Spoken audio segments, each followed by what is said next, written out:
Did today change any of your outlook on how you thought the season was gonna go? Like, did today move the needle in any particular position group, any spot, anything overall at all for Not you? really. Not really. Not really. I mean, look, going to the season, I believe Michigan had a legitimate chance to repeat what they did last year, to win the Big Ten. I think they are, at the very least, the second best team in the Big Ten overall, close, either right in tandem or right behind Ohio State, or maybe better than Ohio State. I think Ohio State on paper, especially offensively, has one of the most explosive offenses we're going to see in a long time. Probably 3 or 4 first-round picks on their offense at the quarterback, running back, and receiver positions.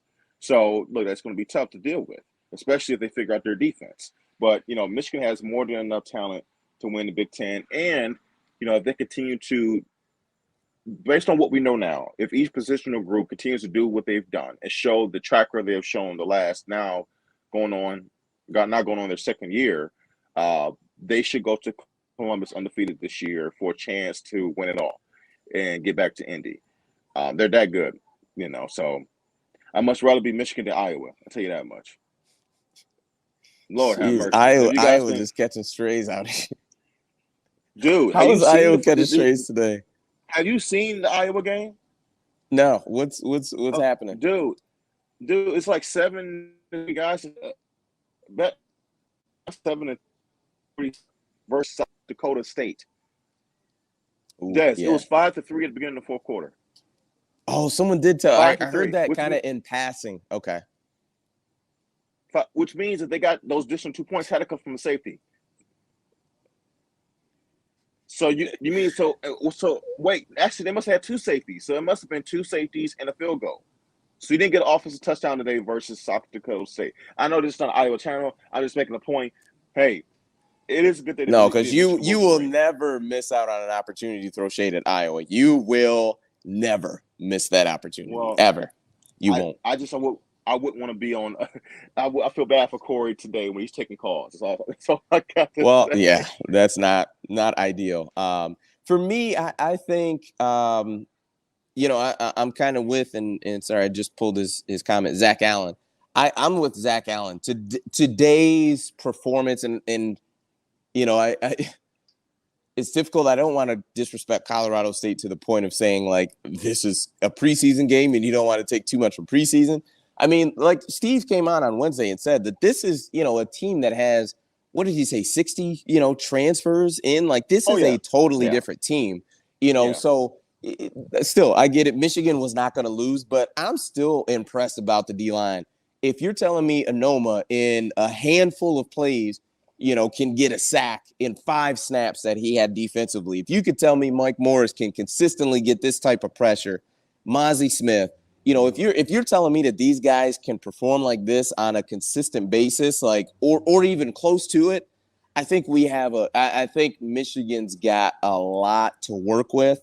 DJ Turner played really well today. He made some plays at that corner spot. It's interesting because we talked about the Bruce Feldman list of the athletic freaks, and the 2 Michigan guys that were on that list, or the highest 2 Michigan guys, didn't disappoint. Mozzie looked really good. He looked aggressive. He looked quick.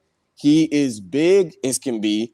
And same with DJ Turner. Like DJ, from what I saw, was up in wide receivers' faces the entire time. Was just challenging guys. You can't run by me. And that's a confidence that you can't give a cornerback. Like they need to earn that. They need to feel that on their own. And it just, I think defensively they gave me at least more confidence of, what they are going to look like, this season than I originally thought. They looked really good as far as defense, ran well. They got to the ball well, like you mentioned, interception, sacking the quarterback, just things that translate no matter who you play. Now, it may not be as consistent when you play some of the higher echelon teams, right, with Penn State or Michigan State or Ohio State, but getting to the quarterback is getting to the quarterback. So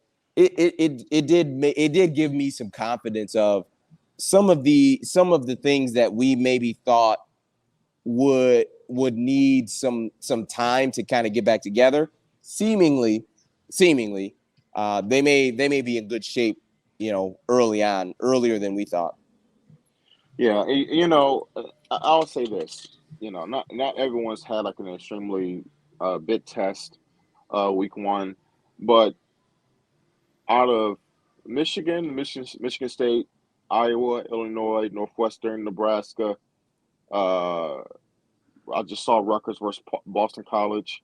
Um, uh, Anyway, I haven't watched Ohio State yet. That'll be tonight. That'll be a big game to watch. I thought Michigan, at least in terms of watching the team itself, not necessarily their opponent, I feel really good where Michigan is.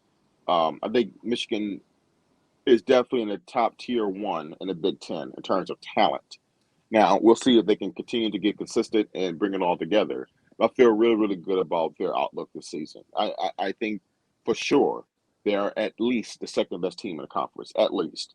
And I'm only giving Ohio State maybe a slight edge because like that three-headed monster they have on offense with C.J. Stroud, Trevion Henderson, and Smith and Jigba, and probably Marcus Harrison Jr. and all those other guys have. Um, they can be historically good on offense. So that kind of does concern me a little bit. Um, Now, like I said before, we're more than good enough to go down there in Columbus as long as we're both undefeated and win. But I feel really good about Michigan's chances to complete all their goals this year. And I feel like most Michigan fans should feel like that.